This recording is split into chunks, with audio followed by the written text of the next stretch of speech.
네, 안녕하세요. 메가로스 유지현입니다.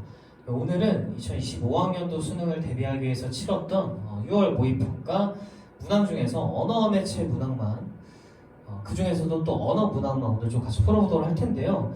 언어 매체 선택자들 중에서 전체 오답률 3위 그리고 8위를 기록했던 문항도 있어서 여러분들이 좀 어려워했던 것 같아서 같이 한번 살펴보도록 하겠습니다. 자, 이제 35번, 36번 이렇게 두 문항이 같이 나오는 문항 유형인데요. 자, 이런 걸 뭐라고 하냐면 한 지문을 가지고 두 문항을 이제 해석한 다음에 두 문항을 풀어내는 유형이거든요. 이런 걸 우리가 보통 지문 활용 유형이라고 합니다. 지문 활용 유형이라고 하고 고1이랑 여러분들이 고1이랑 고2 때 같은 경우는 문법 공부가 좀 충실히 잘 돼 있었다면 내가 아는 개념이 지문에 쭉 나오기 때문에 안 읽고도 이제 풀 수 있었을 경우가 좀 많았을 텐데 고3 모의고사를 좀 고3 모의고사를 이제 보게 되면 지문에 내가 문법을 공부한다고 해서 다 알 수 있는 정보만 들어있는 거 아니거든요. 아예 내가 모르는 정보만 들어있을 수도 있고 또는 내가 알긴 아는데 거기서 좀 응용되고 파생되는 개념들이 추가적으로 좀 들어가 있을 수도 있으니까 지문 활용 유형은 고3 때부터는 꼭 읽고 푸시는 걸 좀 추천을 드리겠습니다. 그래서 한번 보면 35번, 36번 문항이 좀 딸려있고 1문단, 2문단, 3문단으로 구성되어 있어요. 문제를 먼저 보면 35번 같은 경우는 윗글을 바탕으로 할 때 적절한 걸 찾는 문제인데 밑에를 보시면 어떤 판단 준거가 중요한 기준이 되냐면 불분명함이냐 알지 못함이냐 요걸 하나 체크해야 되고 그 다음에 품사가 같냐 다르냐 이걸 체크해야 되기 때문에 품사를 모르는 친구들은 풀기 좀 어렵겠죠. 다음에 36번 같은 경우는 자, 대화사항이 주어지고 있고 자, 이거는 제가 이제 선지는 여기 넣어놓지 않았는데 여러분이 선지를 문항을 같이 보시면 선지의 호칭어냐 지칭어냐 이걸 구분하는 게 되게 중요한 준거로 작용을 하거든요. 그러니까 호칭어와 지칭어를 내가 지문 읽으면서 파악을 해야겠다 이 생각을 하시면서 읽으면 된다 라는 정보를 35번, 36번 문항을 빨리 읽은 다음에 찾아내시면 된다. 그리고 그걸 중심으로 독해내는 게 빠르게 독해내는 게 언어의 포인트다라고 생각하시면 되겠습니다. 1문단부터 한번 보도록 할게요. 자, 사람이나 사물 등을 가리켜 이를 때 사용되는 말은 지칭어, 그 대상을 부르는 말은 호칭어라고 한다. 자, 그러면 여기서 오답률이 가장 높은 문항이 나왔는데 아마 학생들이 호칭어와 지칭어에 대해서 문법적으로 공부를 막 열심히 해서 온 학생들은 별로 없었을 거예요. 이걸 모의평가 때 문법 개념서에서도 이걸 뭐 중요하게 다루는 정보는 아니고 오히려 국어 공부를 좀 하다 보면 고전소설 공부를 할 때 호칭어와 지칭어가 중요하다.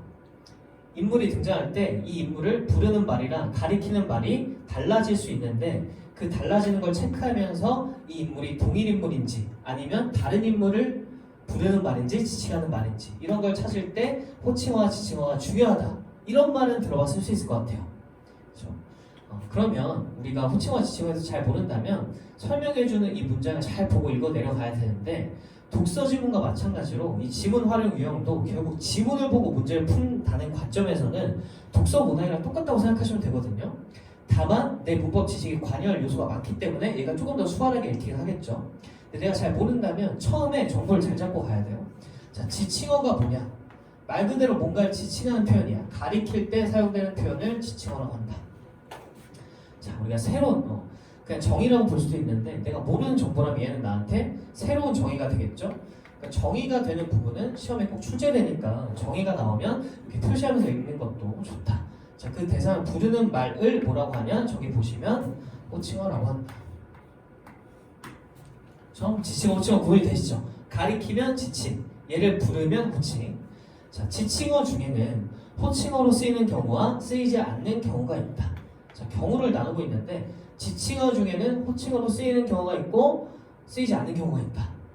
그럼 여기서 머릿속에 이제 그림이 하나 그려져야 되는데 무슨 그림이냐면 지칭어가 호칭어를 포함하는 관계에 있는 거죠. 이렇게 지칭어 안에는 호칭어로 쓸 수 있는 게 있고 쓸 수 없는 게 있다. 이렇게 그림이 잡히면 여기는 그냥 넘어가시면 될 것 같고 자, 지칭어가 호칭어로 쓰이는 경우에 자, 경우를 한정해주고 있죠.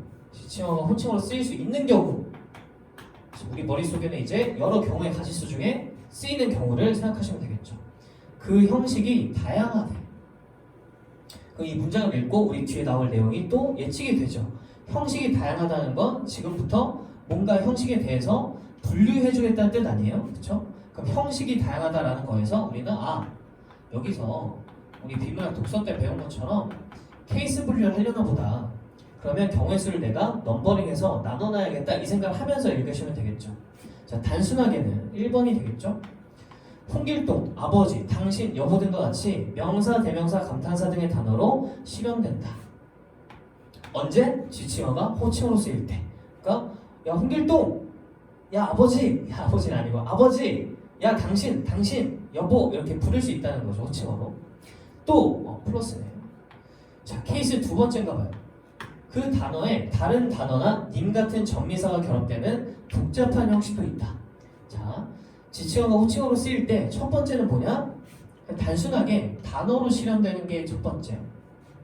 두 번째는 뭐냐면 이 단어에 다른 단어가 붙거나 뭐 플러스 뭐라는 개념이죠. 단어 플러스 단어가 되거나 또는 단어에 님 같은 전미사가 이렇게 붙을 때 즉 복합적인 형식도 있더라.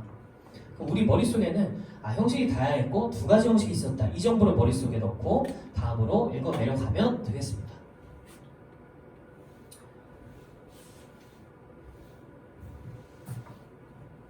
자, 이제 이 문단인데 읽어볼게요. 자, 동일한 대상이라도 그 사람의 신분, 직위, 대화 참여자의 사적, 공적 관계 등에 따라 지칭어나 호칭어가 달라질 수 있다. 자, 기준을 되게 많이 주고 있죠. 신분, 직위, 대화 참여자의 사적, 공적 관계. 자, 그러면 얘는 기준이 되는 거니까 괄호 하나 쳐놓고, 즉 화자와 상대방 혹은 제3자가 사적 관계에 있고 대화의 상황이 비격식적이라면 그 대상의 이름을 친족어 등으로 이르거나 부를 수 있다. 자, 되게 많은 기준을 줬는데 그 중에 하나의 기준을 좀 좁혀놨죠. 어떤 기준이냐면 서로 사적 관계에 있고 비격식적인 상황. 사적 관계에 있다면 당연히 좀 비격식적일 확률이 높겠죠. 자, 계속 읽어볼게요. 예컨대 홍길동과 같이 친족 관계에 있는 사람이라면 그를 길동의 삼촌 아빠 등으로 이르거나 뭐 하는 거야? 지칭하거나 부른다 뭐 하는 거야? 호칭하거나 지칭 호칭으로 쓸 수 있다. 다음 디귿 공적 관계에 있고 격식적인 대화 상황이라면 역시나 상황을 한정해주고 있죠. 그 대상을 공적인 직위나 지위 등을 사용하여 이르거나 지칭하거나 부르는 호칭하는 것이 일반적이다. 당연하죠.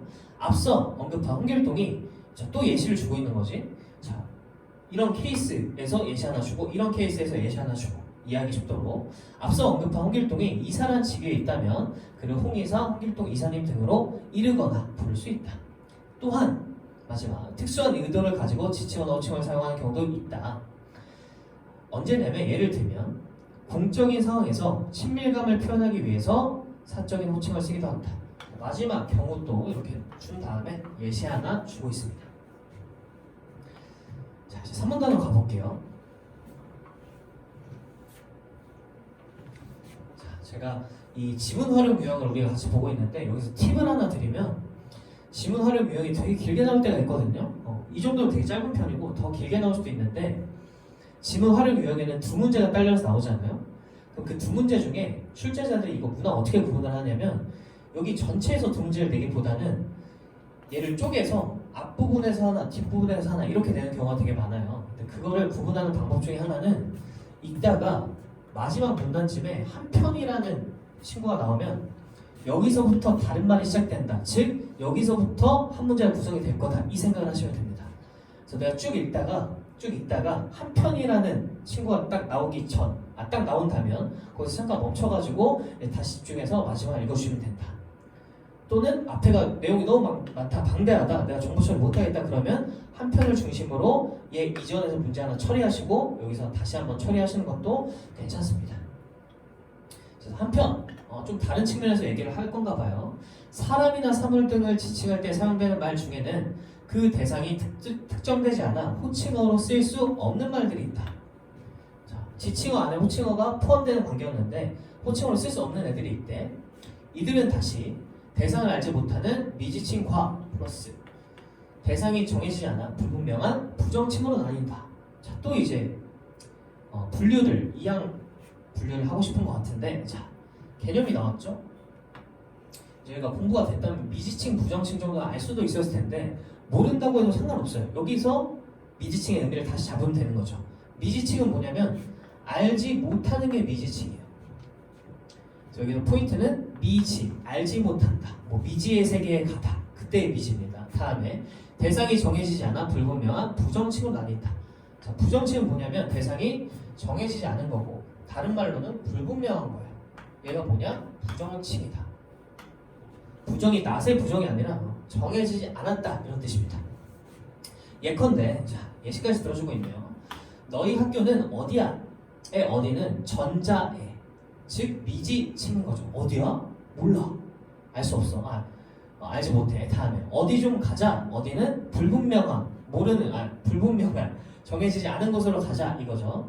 다음에 어디가 의 어디는 맥락에 따라 전자와 후자 모두 가능하다.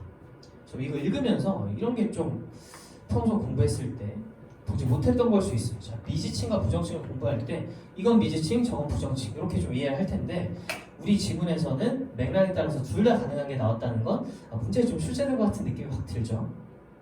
그래서 이 예문을 한번 이해해 보면 자, 어디가의 어디 같은 경우는 맥락에 따라 전자와 후자 즉 미지칭과 부정칭이 전부 가능하대요. 미지칭과 부정칭으로 둘 다 해석할 수 있다. 해석해 보면 첫 번째, 야 너 어디가 어디 가는지 모르는 거야? 아니면 어디 가는지 불분명한 거야? 어디 가는지 불분명한 거죠. 그러니까 부정칭으로 해석할 수도 있고, 야 어디 가? 나 몰랐어. 너 어디 가 오늘? 이거 미지칭으로 해석할 수도 있는 거죠. 그러니까 두 개로 다 해석이 가능하다. 이렇게 보시면 되고, 이러한 대명사 외에 명사, 관형사, 부사 등도 알지 못함, 즉 미지칭 또는 불분명함, 부정칭 둘 다 나타낼 수 있다. 이렇게까지 해서 지문이 끝나고 이제 35번을 한번 풀어보도록 할게요.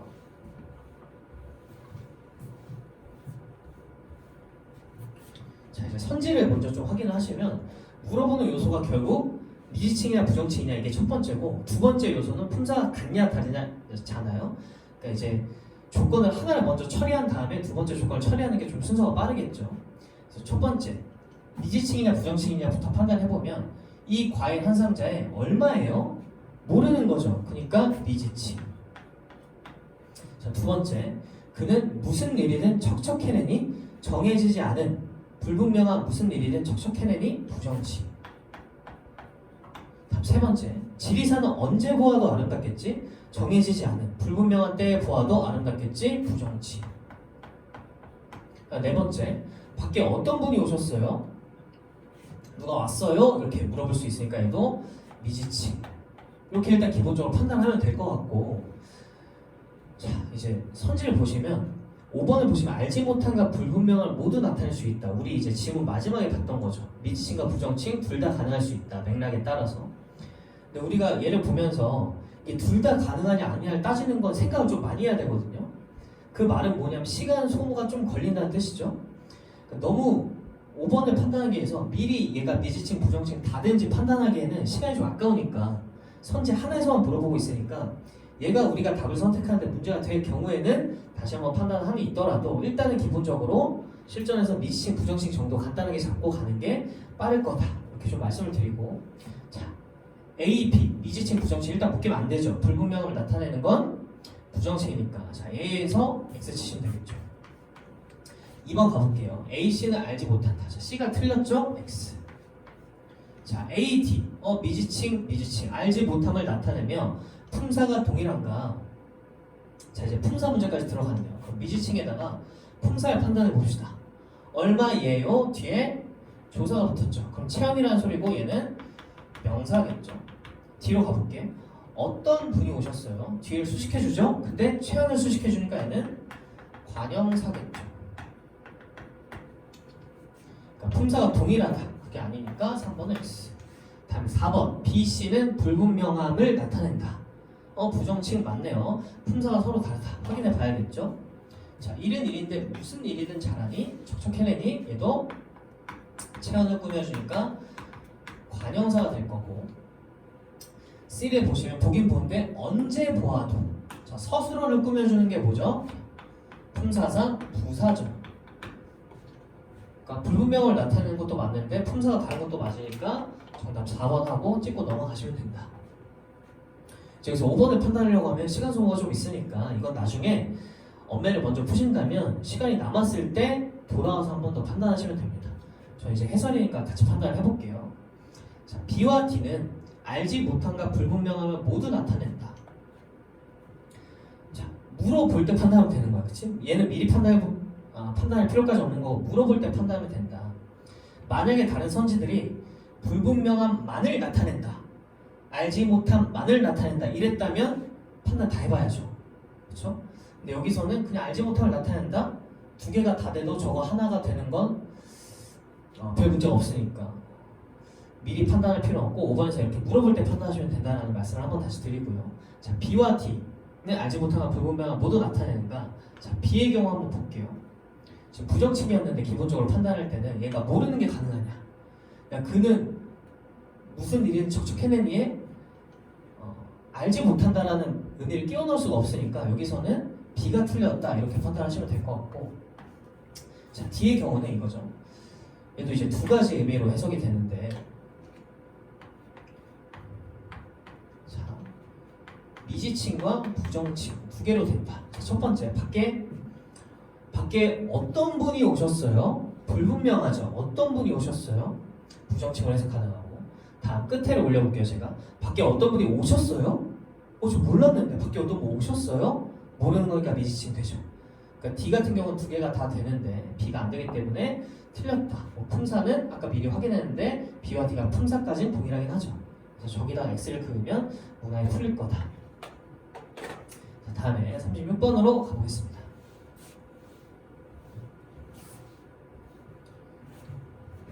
자, 얘가 이제 이 시험에서 오답률 3위를 기록했던, 오답률이 꽤 높았던 문항인데,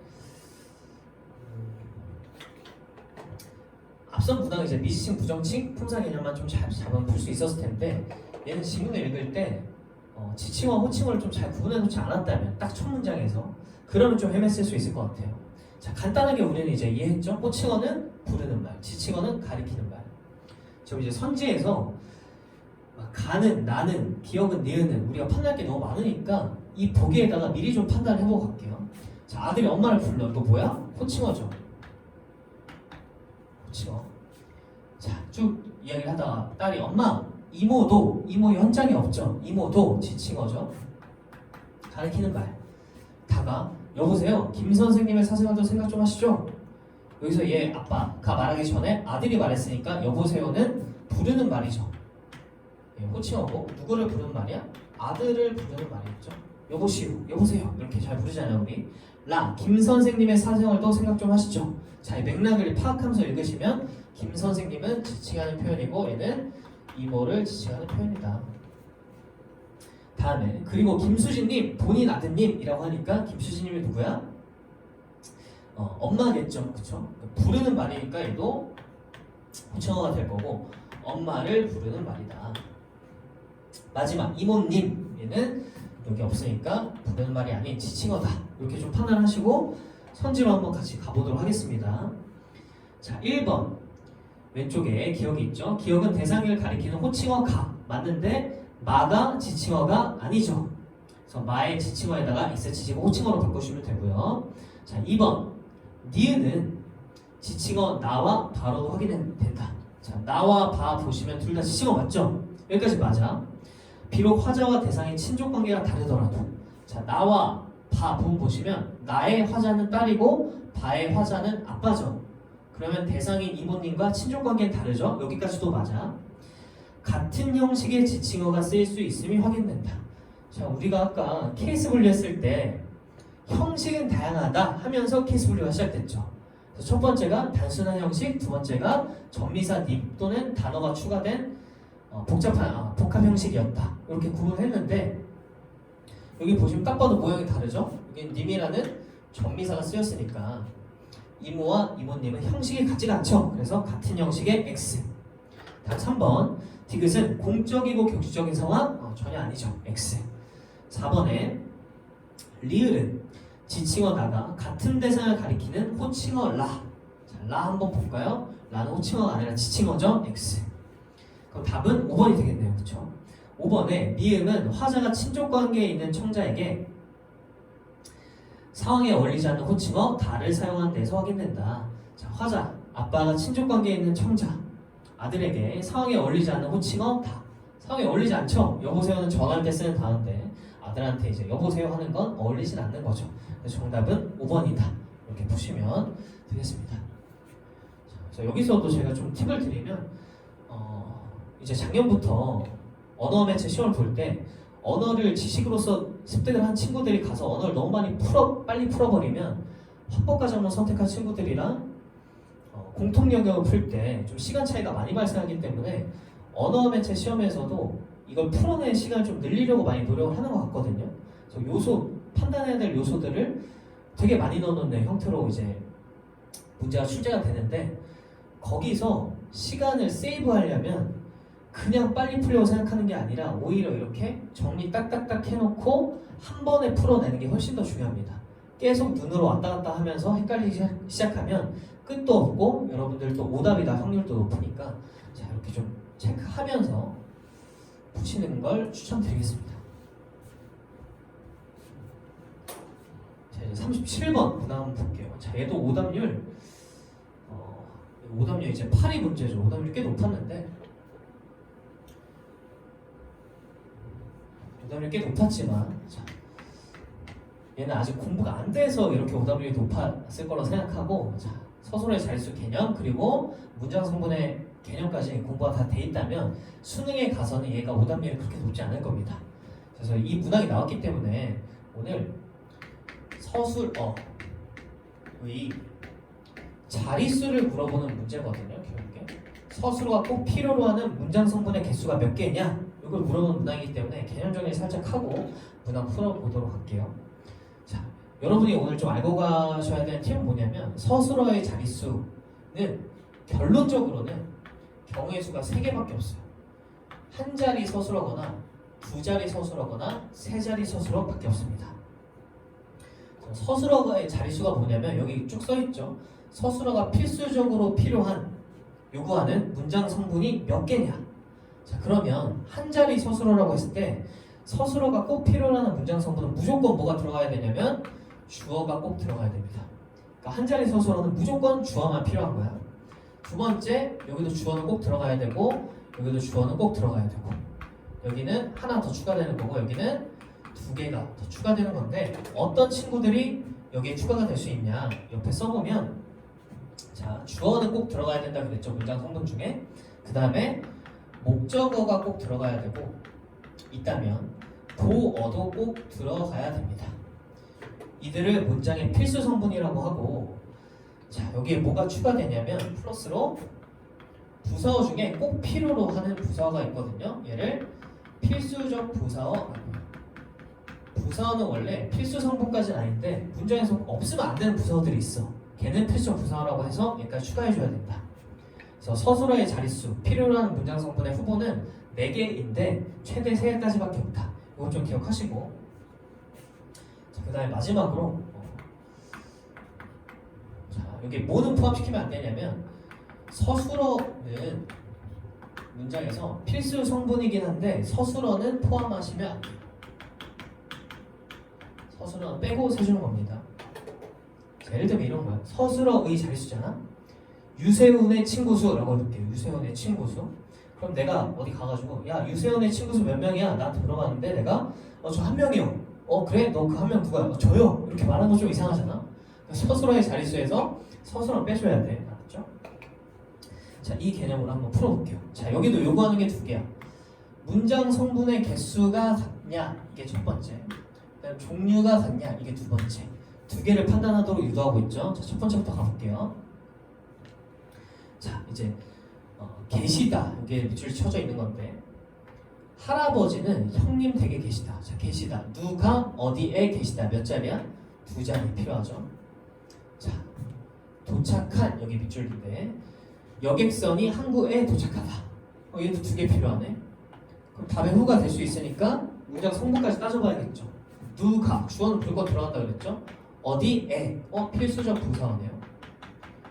다음에 누가, 주어, 어디에 도착하다, 필수적 부사어네요. 끝났네. 1번 체크하고 끝내시면 됩니다. 가장 적절한 거.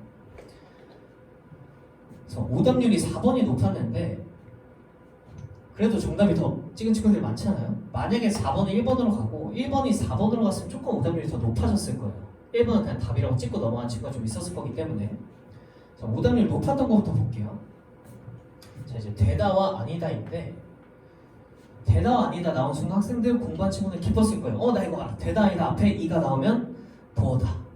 자, 그러면 여기에 무조건 주어 보어라고 생각하고 풀어냈을 수도 있는데, 문장을 읽어봐야 되죠. 자, 되다, 뭐가 주어, 뭐가 주어, 뭐가 뭐으로 되다, 두 개 필요하죠. 뭐가 아니다, 두 개 필요하죠. 문장 성분 한번 파악해 볼게요. 문장 성분의 개수는 똑같으니까. 자, 주어 필요하고, 성이 얼음으로 되다. 으로가 뭐야? 부사격 조사죠. 그럼 주어에다가 필수적 부사가 들어가면 되죠. 자, 두 번째, 그는 남이 아니다. 되다 아니다 앞에 이 가가 붙어서 걔가 보어잖아, 그치? 그러니까 여기는 주어에다가 보어가 붙어서 맞지 않아서 틀렸다, 이렇게 좀 판단하실 수 있을 것 같습니다. 자, 그 다음에 2번도 한번 해볼까요? 자, 2번에는 그치다에다 밑줄이 그어져 있는데, 불평이 그치다 몇 자리야? 한 자리죠. 두 번째, 내리다에 밑줄이 쳐져 있죠. 누가 어디에서 내리다. 자, 두 자리네요. 개수가 맞지 않으니까 제끼고. 자, 세 번째, 3번. 만들이랑 세웠다에 밑줄이 쳐져 있는데, 나는 뭐를 뭐로 만들다. 세 자리. 아버지가 밤을 새우다. 두 자리. 맞지 않으니까 땡. 5번. 지나치다와 탔다에 밑줄, 지나치다에 밑줄이 그어져 있는데, 자, 신중함이 지나치다 한 자리, 모가 기차가 간이역을 지나치다 두 자리 서술어. 그러니까 나머지는 개수부터 다 틀렸고, 4번 같은 경우에는 성분이 틀려가지고 오답이다. 이렇게 하면서 37번 같은 경우는 여러분이 틀리셨다면 아직 개념 공부가 안 돼 있어서 틀렸을 확률이 높으니까 이참에 공부한다는 개념으로 접근하시면 될 것 같습니다.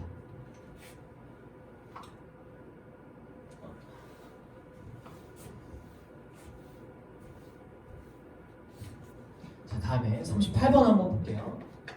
자, 보기 A에 들어가는 걸로 적절한 것을 골라라, 이렇게 되어 있는데, 자, 의문변동 여러분들 이제 공부를 했겠죠. 자, 1, 2학년들 많이 하는 거니까 쭉 보고 장군 단수나 된소리 대기, 비음화, 음절의 끝소리 규칙 이해된다면 여기는 뭐 지문에서 더 가져갈 정보는 없는 거고, 자, 예시가 있고 학생이 뭐라고 말했는데 맞아요 라고 했으니까 적절한 걸 고르는 문제가 되겠죠.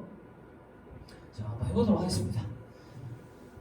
자, 얘도 의문의 변동은 이제 우리가 너무 많이 해봤기 때문에, 그래서 A, C, B, D 막 이런 걸 계속 보고 있으면 헷갈리기 시작하니까 차라리 그냥 하나씩 해가면서 기억, 니은, 디귿, 리을, 미음 순서대로 묶고 있으니까 하나씩 내가 실제로 의문 변동 시켜보면서 하나씩 확인하는 게 빠를 것 같아요. 자, 얘부터 한번 해볼게요. 자, 첫 번째, 리을은 뒤에 자리가 비어있으니까 연음 되고, 연음은 의문의 변동이 아니야? 아니죠. 자, 다음에 비읍, 시옷은 두 개 있고 뒤에 장으로 시작하니까 얘는 장군 단수나 비읍으로 바뀌어야겠죠. 그리고 다시 뒤에 니은의 영향으로 얘가 뭐가 돼? 미음이 되죠. 이걸 비음화라고 하죠. 근데 문제에서는 순서까지 물어보고 있기 때문에, 자, 여기서 장군 단수나가 먼저 있고 뒤에 비음화가 이어진다라는 설명을 하면 맞을 텐데, 기억은 장군 단수나가 일어나 비음화가 일어날 조건이 마련된 것이겠군, 것이네요. 이렇게 하니까 1번 맞다 하고 찍고 넘어가시면 됩니다. 확신을 가지고. 이런 데서 이제 시간을 좀 절약해 주셔야 돼요. 1번에서 답이 나오는 경우는. 자, 니은 가볼게. 깊숙인데, 자, 일단 음절 종성에서 피읍을 넣을 수가 없기 때문에 음절의 끝소리 규칙에 의해서 얘가 비읍으로 바뀌고, 이 비읍 때문에 다시 시옷이 쌍시옷이 되고, 기억은 연음 되고. 그럼 여기는 음절의 끝소리 규칙, 얘가 1번이고, 그 다음에 된소리 대기 현상이 일어났으니까 일단 들어가야 되는 게 D랑 B인데, 들어가 있긴 하죠. 근데 뭐가 잘못됐냐면 순서가 잘못됐죠. B가 먼저가 아니라 D가 먼저 있어야 된다. 자, 다음에 디귿 볼게요. 집밥지 이렇게 발음을 하는데, 첫 번째 시옷을 음끝에 의해서 디귿으로 바꿔줘야 되고, 이 디귿에 의해서 비읍이 쌍비읍이 되고, 그 다음에 리을 비읍의 경우에는 장군 단수나에 의해서 비읍으로 변해야 되고요. 이 비읍에 의해서 다시 뒤에가 된소리 되고, 되게 많은 변동이 일어나는데 3번 한번 읽어볼게요. 디귿은 D, 음절의 끝소리 규칙이 일어나. 여기까지 맞죠? 여기 일어났어. 그래서 장군 단수나가 일어날 조건이 마련됐다. 자, 음절의 끝소리 규칙 적용된 부분이랑 장군 단수나 적용된 부분이랑 환경이 너무 멀죠? 그쵸? 운의 변동을 일으키려면 환경이 앞뒤에 있어야 되는데 얘는 앞뒤가 아니기 때문에 두 개는 영향을 줄 수가 없다. X. 4번 가볼게요. 리을 꺾는. 자, 첫 번째 음절 종성의 쌍기역 안 되기 때문에 기역 음끝 규칙에 의해서 바뀌고요. 그 다음에 뒤에 니은 비음에 의해서 다시 얘가 뭘로 바뀌어? 얘가 다시 이음으로 바뀌죠. 그럼 여기서는 음절의 끝소리 규칙 그리고 역시나 비음화가 일어나고 있다. 4번 가볼게요. 자, C가 일어났다. 비음화가 먼저 일어나? 아니죠. 틀렸다. 5번으로 가볼게요. 자, 훑고인데 리을 티읕 자음군 단순화 시켜서 리을로 바꾸고 리을 때문에 다시 기억이 쌍기역이 된다. 그래서 리을로 바뀌는 건 자음군 단순화, 쌍기역은 된소리 듣기. 여러분도 이렇게 하나하나 보면서 이렇게 푸시면 금방 푸실 거예요. 자, 5번에 미음은 B가 일어났다. 된소리 대기가 일어나서 A가 자음군 단순화가 일어나는 게 아니라 얘도 순서가 바뀌었죠. 틀렸기 때문에 정답은 1번이다. 이렇게 푸시면 됩니다. 다음에 마지막 문제 한번 볼게요. 언어 매체 중에서 언어 마지막 문항이었습니다. 자, 여기 보시면 차자 표기에 관한 문항인데 우리말을 한글로 표기하는 거래. 차자 표기도 이제 문법에서 막 주로 주요하게 다룬다기보다는 여러분들이 이제 한가작품 공부할 때 한번 들어봤을 텐데 차자 표기라는 건 이제 이런 거죠. 자, 예를 들면 물 숫자가 있는데 얘를 음으로 읽을 수도 있고 훈으로 읽을 수도 있다. 인 거고 훈이라는 의미가 좀 잘 안 잡힌다면 뜻으로 읽을 수 있다. 이렇게 좀 생각하셔도 되고요. 자, 수를 물의 뜻으로 물로 읽는다. 그 다음에 물의 뜻과 상관없이 물로 읽는다. 어쨌든 둘 다 훈으로 읽는 거고 여기 부분에는 이제 디귿이 여기 처리가 되어 있고 여기 아무것도 없죠. 그래서 음으로 읽을 때는 뜻과 상관없이 읽는 케이스를 하나 줬습니다. 결국 케이스 나눠서 각각 적절한 거 끼워 맞춰라 이런 문제인 것 같은데 5개 이제 한자 훈과 음을 줬고요. 문제 한번 볼게요. 자, B에 들어갈 거 예컨대 고유어 표현 여기 중에서 밀주침 부분을 이렇게 표기한다. 한자를 틀리게 만들지 않았겠죠? 이게 다 맞는 거야. C로 읽는다면 D의 방식을 이용한 것이다. 자, 하나씩 이제 판단을 좀 해보겠습니다. 자, 불빛이 일다에서 불한자 쓰는 거 당연히 맞을 거고 그 다음에 불 이렇게 썼는데 그러면 훈으로 읽은 거야? 음으로 읽은 거야? 훈으로 읽은 거니까 기역 아니면 니은이 들어가야겠죠? 뜻이 살아있으니까 기역 괜찮다.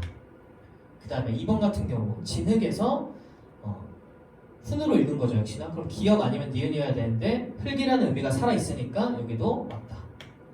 그다음 웃음이 많다에서 다는 많다 다에서 음으로 읽은 거죠. 그럼 음이니까 기역 니은이 아니라 디귿 쪽으로 가야 되는데 니은이니까 무조건 틀렸다.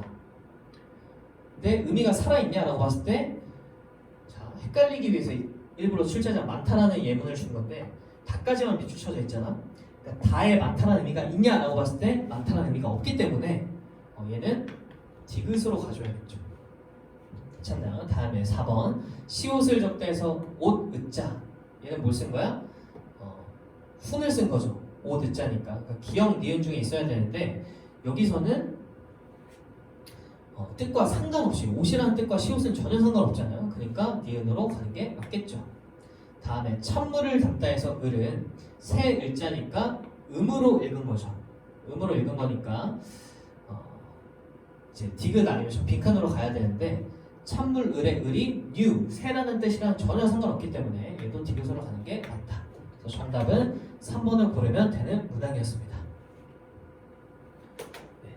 자, 그래서 오늘 2025학년 수능을 대비하는 6월 모의평가 문제를 같이 한번 풀어봤는데요. 여러분 문항 다시 한번 살펴보시면 35번, 30번 문항은 호칭어 지칭어 좀 잘 파악하고 지문 읽어 내려갈 때 이제 우리 독서에서 배웠던 것처럼 이렇게 구분 범주가 나오면 좀 가르치고 그 다음에 케이스 분리하는 것 같으면 넘버링 좀 해주고 이런 것만 좀 잘하고 정의 잘 체크했으면 문제 푸는데 큰 지장 없었을 거고 여러분이 너무 빨리 읽으려고 하다 보면 될 것도 안 됩니다. 중요한 정보 탁탁 처리하면서 읽어야 되고요. 다음 37번 같은 경우는 서술어의 자릿수에 대해서 보기 안 주죠. 이제 그냥 요즘에 약간 이게 평가원스럽다 이렇게 말하기가 좀 어려운 것 같아요. 내신인지 뭔지 모를 정도로 보기 이런 거 없이 그냥 바로 갔다가 지식으로 풀어라 이런 문항도 있기 때문에 문법 개념 공부도 또 해야 된다. 38번 같은 경우는 의문의 변동 문제였는데 의문의 변동 출제가 너무 많이 되다 보니까 이제 아주 간단하게는 안 나오고 시간을 좀 잡아먹게 나온다. 다만 우리는 답이 1번이어서 뒤에 걸 판단 안 하고 답 찍고 넘어갔으면 조금 시간을 절약할 수 있었겠다 이런 생각이 들고요. 39번 같은 경우는 차자 표기가 나왔고 한자가 나와서 학생들이 좀 당했을 수 있는데 아무리 좀 내신틱하게 나온다고 해도 한자 자체를 물어보는 문항이 국어 영역에서 출제될 리 없기 때문에 여러분들이 그냥 차분히 그냥 이런 의미구나 하고 구분해서 푸시면 되는 문항이었을 거라고 생각합니다. 네, 그러면 오늘 언어 해설강 여기서 마치도록 하고요. 여러분들에게 조금이라도 도움이 되었으면 좋겠습니다. 네, 이상 마치도록 하겠습니다. 감사합니다.